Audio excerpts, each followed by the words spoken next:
Salut à tous, encore qu'un fan. Si tu veux connaître exactement ce qui se passe en Ukraine, pour ne pas dire le conflit qui oppose l'OTAN ou encore les États-Unis d'Amérique à la Russie avec pour champ de bataille l'Ukraine, écoute cette intervention et suis cette vidéo jusqu'à la fin. Crois-moi, tu auras beaucoup d'informations et beaucoup de révélations que tu ignores. Je vais rapidement lancer cette intervention et tout juste après, je vais tout simplement donner quelques détails pour compléter l'intervention de cet écrivain qui dit tout sur le conflit qui oppose l'OTAN et la Russie avec pour champ de bataille l'Ukraine. Je vais lancer rapidement la vidéo. Bonsoir, directeur du Centre français de recherche sur le renseignement, ancien analyste du renseignement durant la guerre froide, et vous êtes l'auteur de La Nouvelle Guerre secrète aux éditions Mareuil. Yvan Rioufol, évidemment, avec Éric Délaissé, on va parler de cette guerre en Ukraine. Oui, c'est un grand spécialiste naturellement de ce genre de conflit. D'ailleurs, j'aimerais que déjà vous nous expliquiez quelle est la source ou les sources du conflit qui oppose la Russie à l'Ukraine. Oui, vous avez raison, ça me semble très important de faire une mise au point. Parce qu'aujourd'hui, on est dans un narratif qui est complètement manichéen, dans lequel on nous présente ce conflit d'une manière extrêmement partiale. Et ce qui est dangereux, c'est que ça exonère de leurs responsabilités majeures, véritablement majeures, deux acteurs principaux que sont le régime ukrainien et les États-Unis. Parce que finalement, la guerre que nous vivons, qui n'aurait jamais eu lieu, est une guerre qui commence dès 2014, lorsque il y a un coup d'État soutenu par l'Occident, coup d'État illégitime contre Yanukovych, et c'est ça qui a véritablement amené la Russie à se radicaliser, alors ce qui ne justifiait en rien l'invasion, mais dans la manière dont les faits sont présentés aujourd'hui, Poutine, certes envahisseur de la Russie, porte tous les torts, alors que les responsabilités sont très largement partagées, d'une part par les États-Unis qui ont poussé véritablement le régime ukrainien à provoquer la Russie, et d'autre part par les États-Unis qui aussi ont essayé de faire tomber Poutine dans ce piège pour l'amener à se décrédibiliser durablement. La Russie, malgré tout, avait montré des volontés expansionnistes à travers la Géorgie, par exemple, ou à travers la Crimée. Elle n'était pas non plus un agneau, la Russie. Oui, mais il s'est passé quelque chose de très intéressant en 2006. En 2006, il y a les premiers discours de l'OTAN qui disent « Nous allons ouvrir nos portes à l'Ukraine et à la Géorgie ». 2007, il y a le discours de Poutine à Munich qui dit « Écoutez, ce sont des choses qui sont pour nous des menaces existentielles, donc nous ne resterons pas sans réagir ». 2008, il le montre, il réagit en intervenant en Géorgie. Et puis après, les choses vont s'enchaîner. L'OTAN ne comprend toujours pas, continue à pousser pour que les Ukrainiens rejoignent l'organisation, parce que dans les faits aujourd'hui, quand on regarde les fournitures d'armement, même avant le déclenchement de la guerre, quand on regarde la manière dont les forces ukrainiennes sont formées aussi bien par les Américains, les Canadiens et les Britanniques, il y a vraiment une logique de pousser à l'extrême pour faire réagir la Russie. Et est-ce que vous êtes en train d'excuser, dans le fond, l'agression russe vis-à-vis de l'Ukraine? Non, bien sûr que non, mais parce que ceux qui souffrent aujourd'hui le plus de cette guerre, ce sont les populations ukrainiennes. Or, dans cette logique, la responsabilité, bien sûr, l'offensive est une offensive russe, mais il ne faut pas non plus oublier que depuis 2014, les actions, et y compris les violations des droits de l'homme faites par le régime ukrainien dans le Donbass sont réelles, elles sont documentées, et que nous, occidentaux, nous avons systématiquement fermé les yeux, nous n'avons pas appuyé ni fait pression sur le gouvernement Zelensky pour qu'il respecte les accords de Minsk qu'il avait signés, et donc on est en train de nous présenter uniquement la moitié des faits. Alors cette moitié des faits, elle est exacte, seulement on dissimule l'autre moitié qui remet quand même très largement en cause la manière dont on nous présente les événements. Et quand vous dites nous, c'est-à-dire ce sont les hommes politiques, les médias, qui est nous? Alors c'est nous les Occidentaux, c'est d'abord les États-Unis principalement, et l'OTAN, et derrière une Europe qui est extrêmement suiviste. Malheureusement, nous sommes devenus tous des auxiliaires des Américains, et finalement cette crise, elle n'est pas du tout, elle ne met pas du tout une Europe de la défense en place. Aujourd'hui, les Américains restent en arrière-plan, sauf les quelques déclarations de Biden ces derniers jours, parce qu'on voyait très bien avant le 24 février, aussi bien Blinken que Miller, que Austin, qui tenaient des discours extrêmement virulents. Dès que le conflit a eu lieu, ils ont laissé les Européens agir en premier lieu. Aujourd'hui, ils reprennent un petit peu la main. Maintenant, leur but, c'est quand même de parvenir à ce divorce durable entre la Russie et l'Europe. Ils y sont parvenus, et ça va probablement aussi être une victoire pour l'OTAN, et ça, c'est extrêmement dommageable. Et est-ce que vous craignez une généralisation du conflit, ou est-ce que vous pensez qu'il va se résorber dans le fond et de rester un conflit territorial? Pour l'instant, presque envie de dire que Poutine va probablement arriver à ses buts de guerre dans les semaines qui viennent. Ça, c'est extrêmement dommage, à la fois pour les Ukrainiens comme pour le monde. Ceci dit, c'est ni plus ni moins que ce qu'il demandait avant le 24 février. Donc une négociation aurait peut-être permis, évidemment, d'éviter cela. Pour le reste, l'espèce de crainte que nous avons d'une invasion russe ne tient pas la route. Il y a 150 000 hommes qui ont participé à l'invasion de l'Ukraine. À peu près des effectifs similaires à celles de l'armée ukrainienne en face de lui. Donc, c'est normal que les choses ne se passent pas aussi bien. On a toute une série d'analyses qui nous disent qu'il y a un échec de l'armée russe. On voit des choses très différentes, soit qu'on regarde les médias occidentaux, soit qu'on regarde les médias russes. Il faut juste rappeler pour mémoire que l'invasion de l'Irak en 2003, c'est 280 000 hommes, 250 000 Américains, 30 000 Britanniques, face à une armée irakienne qui n'était de très loin pas au niveau de l'armée ukrainienne. Et malgré ça, les Américains ont mis quand même plusieurs mois pour conquérir Bagdad, Fallujah, Najaf, toutes ces villes-là. Donc aujourd'hui, avoir un jugement sur les opérations militaires russes me semble un petit peu hâtif. Est-ce qu'il n'y a pas tout de même également une guerre plus idéologique que, pour dire les choses un peu globalement, c'est-à-dire de voir que la Russie, dans le fond, est passée également à travers l'Ukraine à l'offensive face à des démocraties libérales qu'elle entend supplanter, en tout cas dans leurs hégémonies mondiales, non? Alors, je ne sais pas si la Russie passe à l'offensive. En tout cas, ce qu'on observe depuis plusieurs années, c'est un mépris de plus en plus affiché de la Russie, pas seulement de Poutine, vis-à-vis de l'évolution de nos sociétés occidentales, où il considère que notre attitude, d'une part vis-à-vis des Américains, il juge que nous n'avons plus aucune souveraineté, plus aucune autonomie, que nous ne faisons que d'appliquer les décisions américaines. D'ailleurs, les Russes en veulent beaucoup à la France pour l'histoire des 2 navires Mistral que nous devions livrer sous François Hollande à Moscou et sous pression américaine, nous avons décidé de les vendre à l'Égypte. Et puis, ils ont aussi des jugements extrêmement durs sur ce qu'ils appellent, pour eux, la perte de spiritualité de l'Occident. Alors, oui. Dire qu'ils repassent à l'offensive, je pense que c'est exagéré. Il y a un véritable raidissement des Russes depuis une vingtaine d'années. Et je dirais, comme toute personne qui est poussée dans un coin de la pièce, à un moment donné, on a une réaction. Alors encore une fois, ça n'excuse pas l'offensive, mais si on ne voit que les derniers éléments, eh bien on ne voit pas tout ce qui a conduit à ce conflit et pourquoi on en est arrivé là. Mais sur Vatican. Non, je pense qu'on n'en est absolument pas dans une dynamique de cette nature. Il y a surtout 2 éléments que je trouve très inquiétants en ce moment au niveau de l'Union européenne. D'une part, c'est l'espèce de coup d'État bureaucratique qui est fait par Ursula von der Leyen et ses équipes, puisqu'elle a pris des décisions sur l'armement, la vente d'armes aux Ukrainiens. Et donc, ce faisant, elle se présente comme presque un chef d'État au niveau européen, alors qu'elle n'en a ni juridiquement ni légalement en aucun cas la fonction. Et puis, pas plus tard qu'hier, il se passe un deuxième phénomène qui est très préoccupant. Elle vient de signé avec Joe Biden un nouvel accord sur le transfert des données aux États-Unis. C'est quelque chose qui avait été retoqué en 2020. Et le transfert des données, c'est le transfert des données, c'est-à-dire que toutes les données des citoyens de l'Union européenne peuvent être transmises aux Américains pour des questions antiterroristes, c'est-à-dire qu'ils ont accès à toutes les données informatiques sur les personnes dont nous pouvons disposer. Et ça avait été rejeté par la Cour de justice de l'Union européenne en 2020.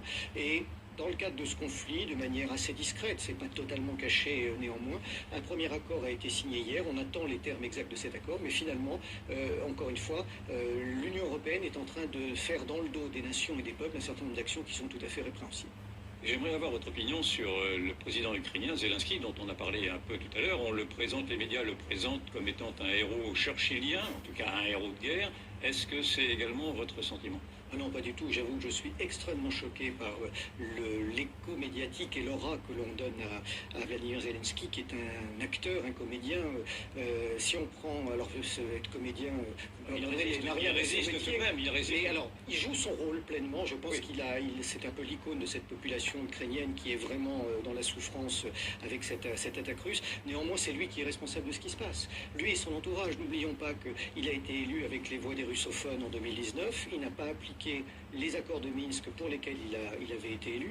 Ensuite, il ne faut pas oublier que c'est un homme qui a été mis en cause par les Pandora Papers. Ce ne sont pas des racontards. Il est accusé d'avoir dissimulé une grande partie de sa fortune, notamment avec sa société Maltex. Dès qu'il a été élu, il a nommé Sergei Shefir, qui était son producteur, comme principal conseiller. On sait aussi qu'il est accusé d'avoir blanchi près de 40 millions de dollars de l'oligarque Kolomoïski. Donc on a là quelqu'un qui est une forme de satire, je crois qu'il faut le dire, et qui fait une véritable politique politique de communication très astucieuse, mais qui commence à se retourner contre lui. On l'a vu devant la Knesset il y a quelques jours, où il a comparé ce qui se passait dans l'est de l'Ukraine à la solution finale. Alors, inutile de vous dire que pour la moitié des élus israéliens, ça a été un véritable scandale. Il nous a rejoué un grand coup de violon devant le Parlement français sur, vous le disiez tout à l'heure, sur le rapport entre Mariupol et Verdun. Ça ne tient pas la route. Et aujourd'hui, le chef de la diplomatie ukrainienne, qui est un de ses principaux adjoints, est en train de nous dire ce qu'on doit faire. C'est-à-dire que c'est lui qui décide de provoquer un boycott contre les produits, contre les magasins Auchan en Russie. Donc, ces gens qui ne représentent rien, ces gens qui n'ont cessé d'être manipulés volontairement par les Américains, je parle du gouvernement ukrainien, sont aujourd'hui responsables de ce qui se passe dans leur pays. Et je fais une nette différence entre cette population ukrainienne qui est victime de la guerre et ce gouvernement qui a une énorme responsabilité.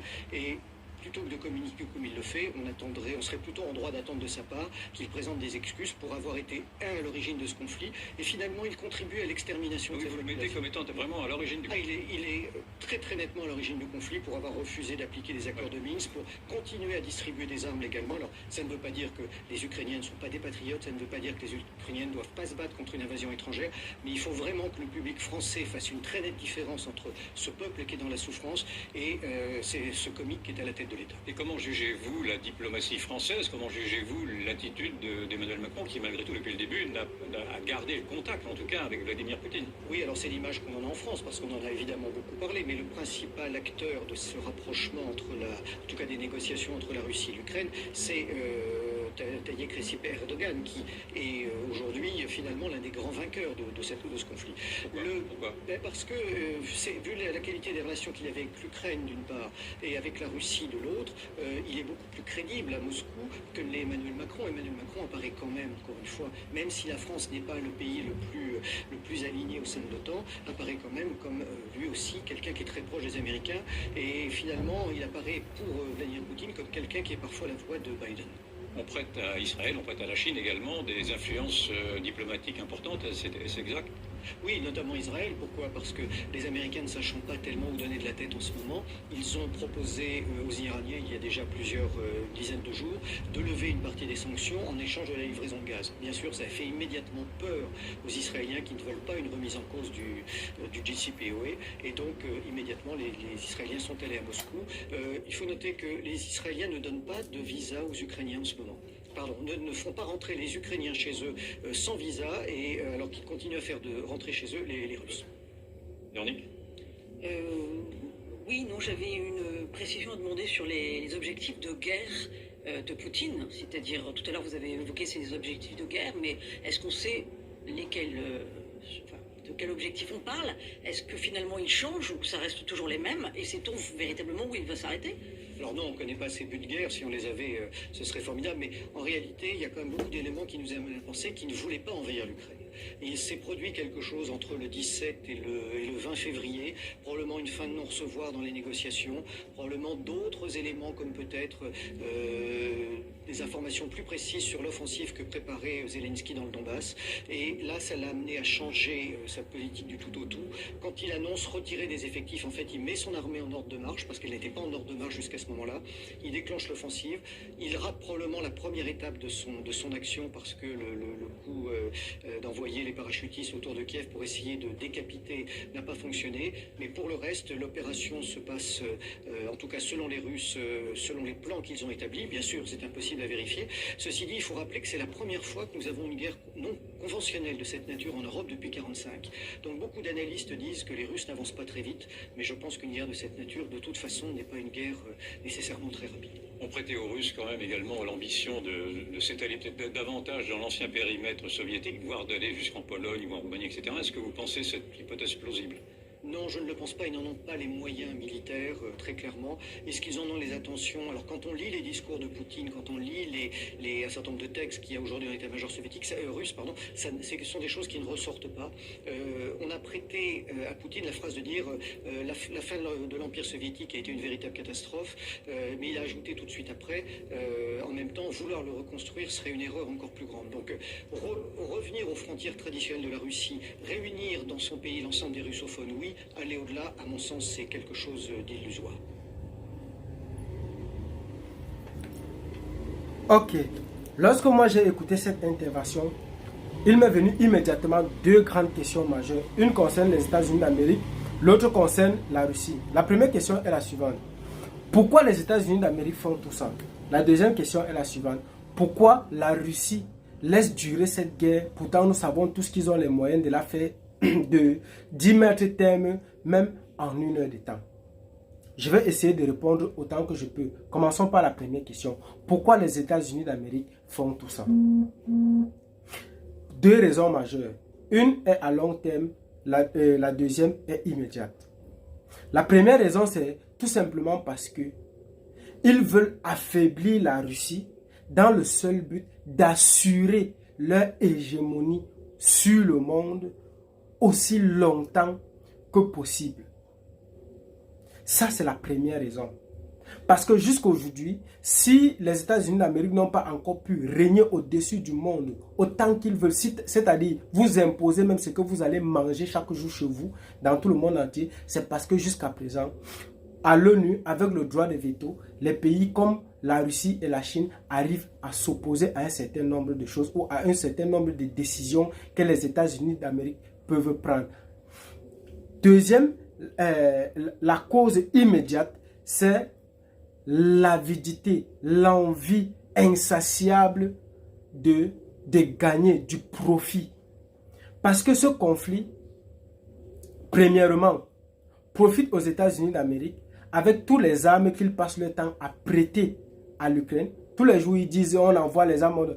Ils ne donnent pas. Ce ne sont pas des dons, ce sont des prêts qui vont être remboursés, que ce soit par les générations à venir de l'Ukraine ou encore, on ne sait par quels moyens. Et après la guerre, si ils arrivent à permettre à l'Ukraine de gagner, ils vont encore gagner le marché de reconstruction de l'Ukraine. Donc pendant la guerre, ils tirent leur profit. Après la guerre, ils vont encore tirer leur profit. Aujourd'hui, ils ont pris le blé et le maïs de l'Ukraine en otage. Et ils viennent le revendre sur les marchés du monde, surtout de l'Afrique, à grand prix. Avec pour prétexte la guerre en Ukraine. Ils sont encore là en train de tirer leur profit parce qu'ils prennent en otage ces denrées alimentaires en échange des armes qu'ils donnent à l'Ukraine. Et ils partent sur le marché mondial le revendre à prix plus élevé. À chaque fois que des gens perdent ou que des gens dépensent plus, ça permet à quelqu'un d'autre de gagner plus. Actuellement, en ce qui concerne les denrées alimentaires, qui gagne plus? Je viens de vous dire qui. Ce sont les États-Unis d'Amérique. Ils continuent à tirer leur profit du jeu. Ça, c'est la seule mentalité qui gangrène l'esprit des Américains depuis la Première Guerre mondiale jusqu'à aujourd'hui. Et la deuxième question qui était la raison pour laquelle le conflit dure. D'après les dits de Poutine, nous pouvons comprendre qu'il y a deux raisons majeures. La première raison est le fait que le peuple, la Russie, a décidé de préserver autant qu'ils peuvent la vie des citoyens russes, des citoyens ukrainiens, en limitant ou encore en utilisant les armes de précision pour bombarder les positions stratégiques et limiter les pertes de vies humaines des citoyens ukrainiens. Contrairement aux États-Unis d'Amérique qui bombardent sans loi ni foi, que ce soit Hiroshima, Nagasaki au Japon, l'Afghanistan, l'Irak ou encore la Libye. Et en deuxième position, ils ont décidé d'éviter ou encore de réduire au maximum la perte en vie humaine des soldats russes. C'est pourquoi ils prennent tout leur temps pour élaborer des stratégies fiables et efficaces et mener des attaques précises afin de limiter la mort du côté des soldats russes. Je crois que ça suffit pour comprendre exactement ce qui se passe en Ukraine et d'éviter de tomber dans la propagande occidentale qui consiste à salir et à ensorceler l'intervention russe en Ukraine. Merci beaucoup. Partage la vidéo. À très bientôt.